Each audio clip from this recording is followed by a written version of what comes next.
Thank you for joining us on this edition of the show. My guest is a cleantech startup trying to turn scraps to waste. He joins me on the show to discuss issues around building a startup in that vertical, as well as the cleantech industry in general. This and more coming up right after some tech news and updates. I'm Chukwemeka Agbata. Welcome to Tech Trends.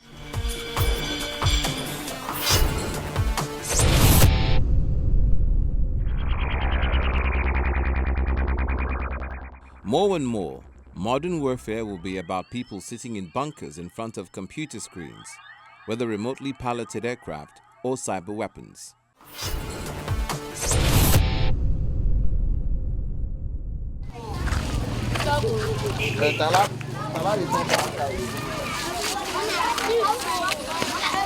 In this remote riverine community, Kayama in Kolokuma, Nopukuma local government area of Bayelsa State, is where 20-year-old Rejoice Oganero builds unmanned aircraft, also known as drones, from locally sourced materials.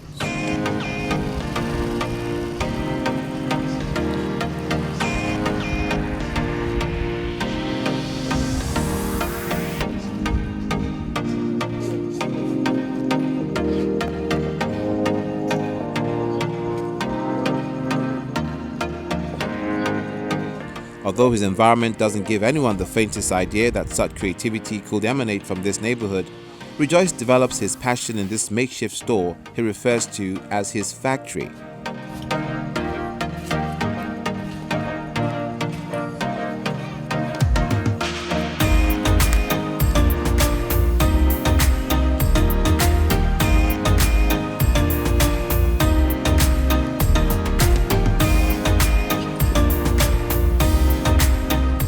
For a child born in a rural community as Kayama, this is an unprecedented feat that he's achieved from his backyard.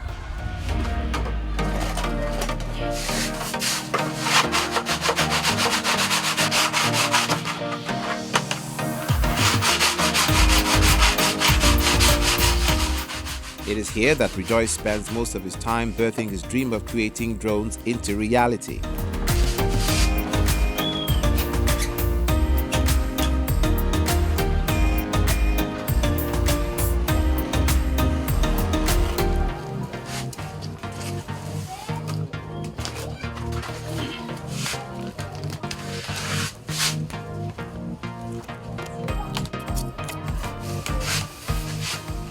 I was a kid. That was when I started. I started with bamboo, using bamboo to try to build it. But I was not able to get it flying. So it took me a long time. You know, my parents are not rich. I really took a long break, making more research, trying to improve my invention. So it took me a very long time. Then in 2013, that was when I got my first flight. But getting the first flight, I wasn't able to control the airplane, so it just moved up and lost. I wasn't able to find where it went to.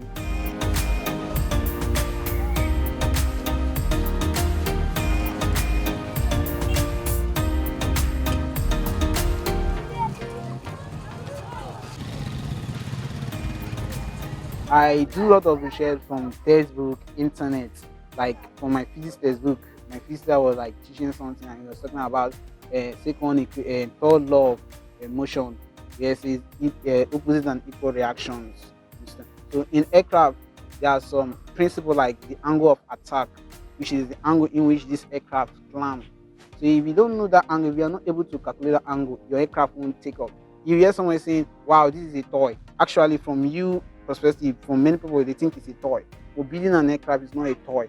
But there are a lot of calculations. You need to calculate the angle of attack. You need to calculate the wingspan, the fuselage length. Because if you look at the aircraft I flew, you see the wings is more longer than the fuselage. Now, those are based on the calculations I made. I did not just carry this wood and build it. Rejoice is the second child of a family of 6 and an SS3 student of the state-owned Kayama Grammar School.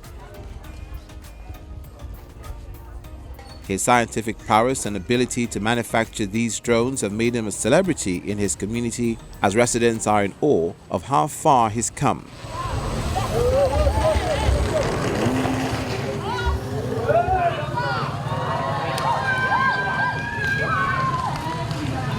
Using the limited resources available to him, Rejoice showcases his creativity and exhibits the ability of his creation.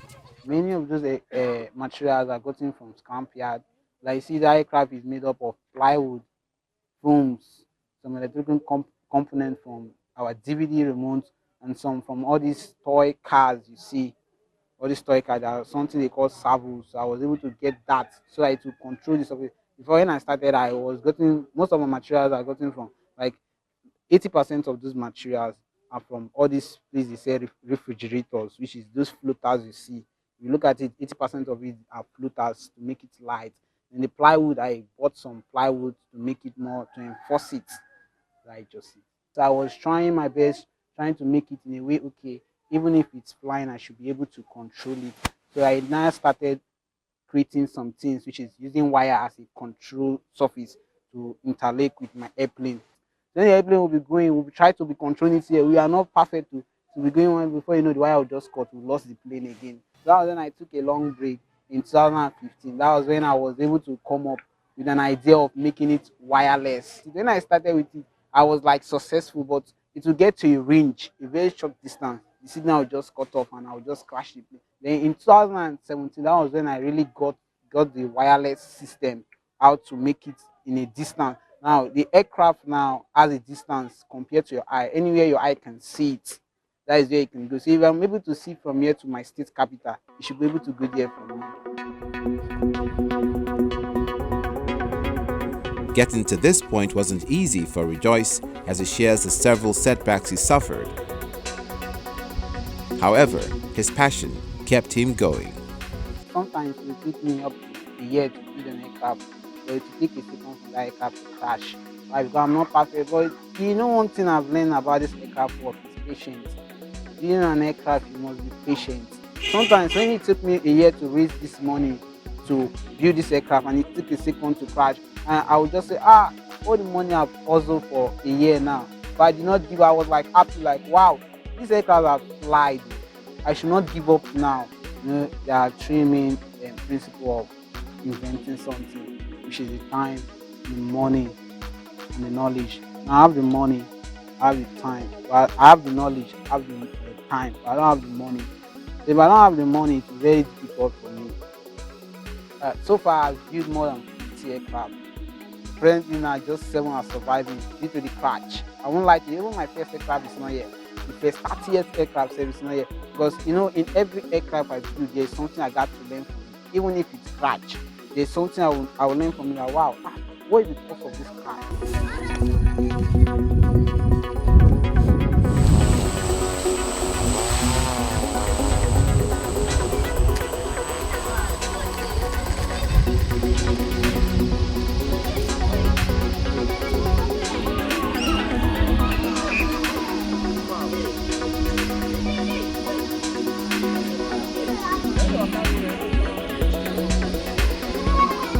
One of these prototypes can be used to aid fumigation, he says. You see that car I was testing down here, it has a system of fumigation which can be used in our agricultural purposes. So that aircraft I built it because of my uncle.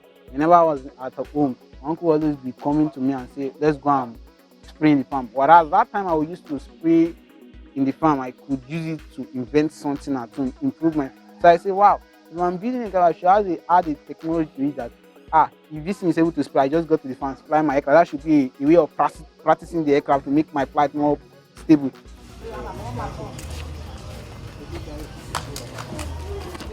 Even though Rejoice currently enjoys the support of his family, he says it was a different story at first. When we started building it, not even my family, the general community, there was a doubt saying, wow, nobody has built flyable airplane. Many people have tried, even in this community. There was a guy who started it and was not able to build it, make it to fly. So many people, when I started, many people would just be laughing at me now. Since all this small, so we have seen people trying it, but no one has successfully built it for it to fly. So it just imagine starting something and you have not even done it and you're hearing different insults. This boy just be wasting time. Trying to carry go make money, carry do things or play with friends or play with football, just wasting the time trying to make something that will not fly. So even my family, there was some doubt, but it got to a stage where they saw that, wow, this guy is not really joking. He was serious. So they try to assist me, even if they know, even if they have that doubt that it won't work. They were just trying to assist me a little bit. They can assist. And now his father stands proud and attests to his son's skills. Really, I was not happy the first time he started doing this work. Or think a certain time after he had built the aircraft, he will go and try it. When he tests it, it's something will spoil. He will come back again, will last for some days. He will begin buy other things again. Begin by buying, he will build again. Then they said they have a competition at Inaga. By that time, they have built one, and that one they have fly and landed. So as they want to go for the competition in their school, they selected him to go for the competition. And as he went for the competition, really, he won. That is the time I knew that this thing that my son is doing is going to carry him to a place that God destined him to be. Rejoice also shared his plans for the future while calling for support from the government and private citizens. I'm trying to go into general technology, which is building different kind of things that come to my mind. I'm trying to create a memory whereby if I passed away, there should be people like, wow, this guy, he did this thing before he went, and there should be people benefiting from my ideas.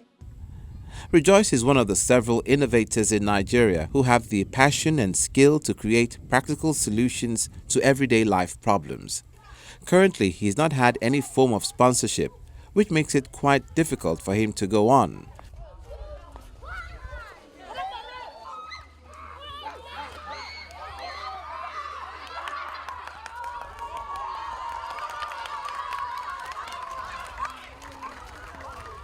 But with the support from government or private companies and individuals, this tech talent in Bayelsa State can become an aeronautical engineer as he dreams to be.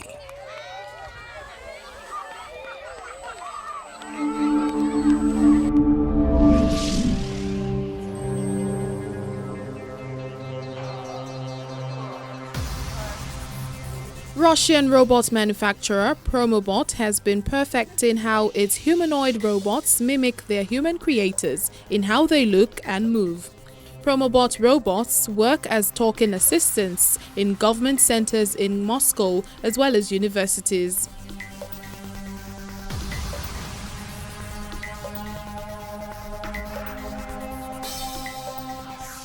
They are produced with a mental skull covered with several layers of silicone skin, but the company's technical director Igor Yeremiev says the key to a good imitation is in its mechanics. Как робот даже выглядит, это не основное, а основное на самом деле, чтобы он был похож на человека. For resembling a human, it does not matter how much the robot looks. It matters how it acts. For now, the robot has about 40 servo motors in its head that follow the movement scripts. Our team is programming it. On every part of the face, there are around 40 moving points. The motors are moving these points and we can see the emotions. We can see there that the robot is trying to smile, open its mouth and move its eyes, brows and cheeks. It all moves with the help of servo motors.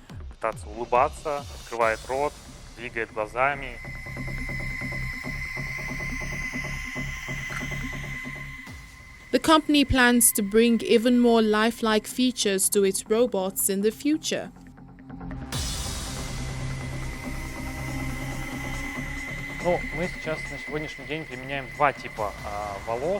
We already have requests for movable arms. You have seen a robot with just static hands as it sits there. We're now developing movable hands that could perform some gestures during conversation.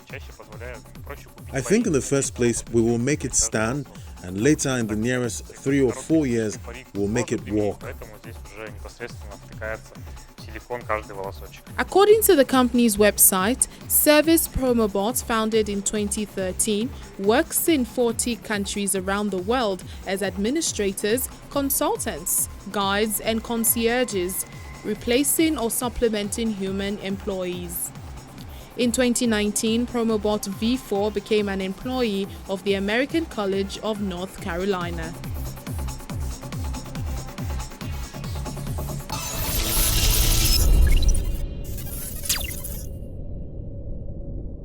Coming up is my chat with Tokwe Sulaiman, co-founder ScrapPays. Stay with us.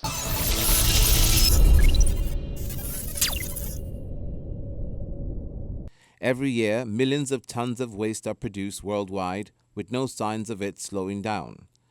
Statistics from the World Bank state that with rapid population growth and urbanization, annual waste generation is expected to increase by 70% to 3.4 billion metric tons in 2050. Also, a report published in June 2020 by the United Nations Global E-Waste Monitor states that global e-waste has surged up to 21% in just 5 years, with a record 53.6 million metric tons of electronic waste generated worldwide in 2019. To tackle this environmental problem, cleantech startups are at the forefront of this movement.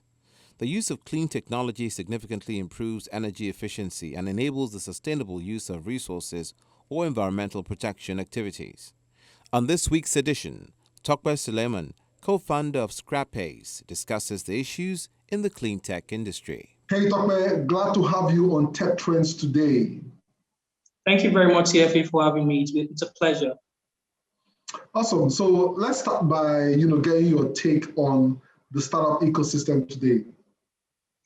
So the startup ecosystem in Nigeria, particularly in Lagos, is quite a very interesting one, with the fintech guys here and there taking all of the big wins and more of them coming up on a day-to-day basis.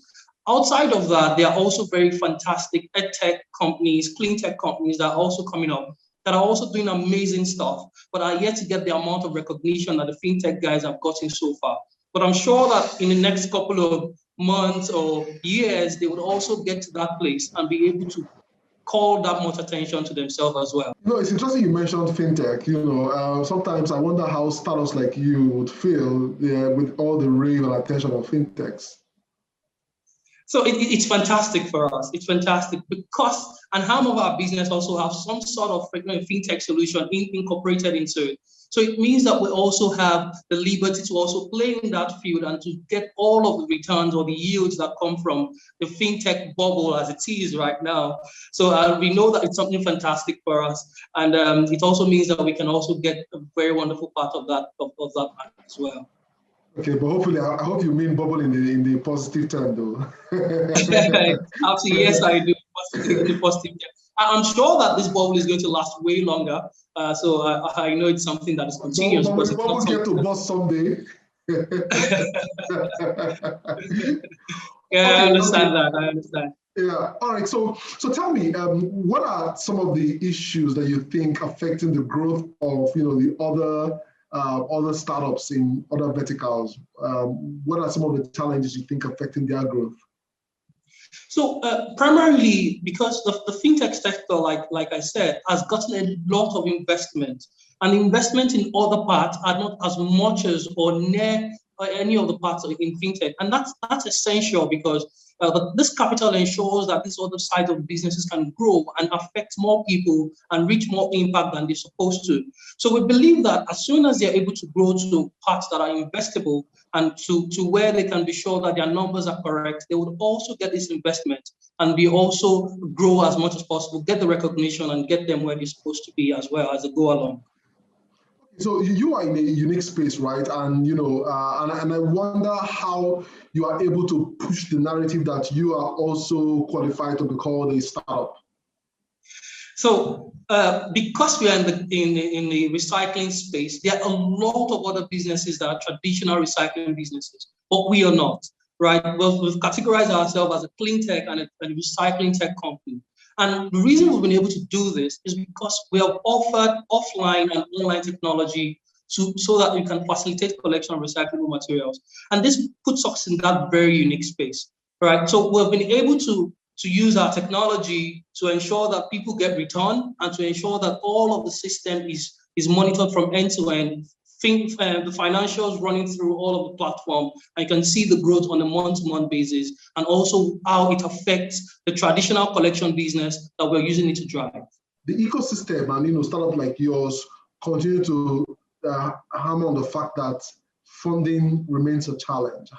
What do you think can be done to sort of change that situation today? So funding is one thing, but The performance of the startup itself is another thing, right? We all know that investors are looking at startups that can grow and 10x or even more than that in their revenue. And it means that the startups in other space need to get themselves to where they can be sure that they can get investor confidence and be sure that that alone is going to be make sure investment is coming. If the confidence is not there, it's not about the finance or where the finance is going to come from. It's more that have you built a business? Do you have a structure that is scalable, and to ensure that that business that you've done, you can in 4 or 5 places launch simultaneously and get customers wanting your product every single day with your numbers growing. If that is not fundamentally available, investments are not even going to come in. So for businesses like ourselves, we've been able to ensure that we can build the business to a stage where we say, yes, we've gotten to that place and we're getting our numbers, and we can then call on these investments to ensure that investment is important, but the add-on values on the investment are even more important in some cases, especially for startups like ourselves. So that's the way I say it, and that's the play between the investment and the startup itself from my own end. So that means that it's not always true that they're not investments. It might be a challenge of lack of quality ideas or quality solutions. Absolutely, CFA. Well, they say ideas are a dime in a dozen, right? So there are a lot of ideas, and execution is one key thing. So as a FI grad and going through the program as well, this is some of the things that are required to know the intricacies of how to grow a standard business. And this is what we've been able to do and what other businesses are also advised to do, so that the basic and the structure to build that fundamental business that is then scalable and investable is done before you can then seek those investments. Investments are available in some cases. In our case, we've had interest from a number of persons, but we still needed to say that we have not gotten to that place that is on our own terms investable yet, and we needed to build to be sure that our growth path was clear before we could call in all of that. Tokma, you recently competed in a competition and you came out victorious. I just wondering what the experience was like, and what lessons that you have for other startups coming behind you. So it's interesting that you asked that question, because I was really smiling when you did. So the program that we competed in had, in fact, a 2 days workshop. This is so that you can be pitch perfect, right? And it was important because they had calibers, about 6 finalists that were on the competition, and it was really going against substance, right? So the bottom line, like I said before, is a substance, and for us, I think what made us clearly different was the impact that we potentially would make from the kind of business we were in. And it was glaring that with the technology and the way we've gone about putting all of it together, it was important for that impact, and they saw the impact that we possibly could deliver. So for every other person that wanted to compete in any competition whatsoever, like I said before, it's the content, right? It is what you have done over the couple of months that is going to say yes, then that is what you talk about. It's not about not having content and speaking all flamboyantly about it. It's what you've been able to do over the past few months. What is the growth that you've done? It is only then that you can confidently speak to anybody about it and be sure that you can get your message clear across. So for me, it is building, it is getting your hands dirty. I believe that as a co-founder, there's no job in your business that is too big for you to do. Right, it's getting to those numbers and getting to ensure that we can grow those fundamentals that is important, and that's what I will tell anybody to do first before even pitching out for any competition whatsoever. I mean, I think that clean tech like yours and green tech startups also play a very important role. So yes, the world needs to acknowledge the role that you guys play. Tokma, thank you for being on the show today. All the best. Thank you very much, CFA, for having me. Thank you very much for putting me on your program. And hopefully we can get to have a bit more chats going forward.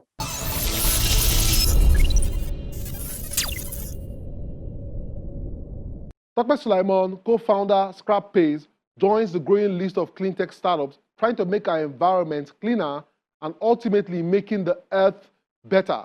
If you look around, you'll surely be worried about the number of plastic waste and scraps littered all over the place. And sadly, many end up in our waters. So it is quite worrisome, which is why supporting innovators in this sector is also extremely important. It's a wrap on this edition of the show, but the conversation continues online. Join us on social media. Remember, you can watch the entire show on Channels TV, YouTube, or cfablog.ng. For Tech Trends, I'm Chukwemeka Agbata.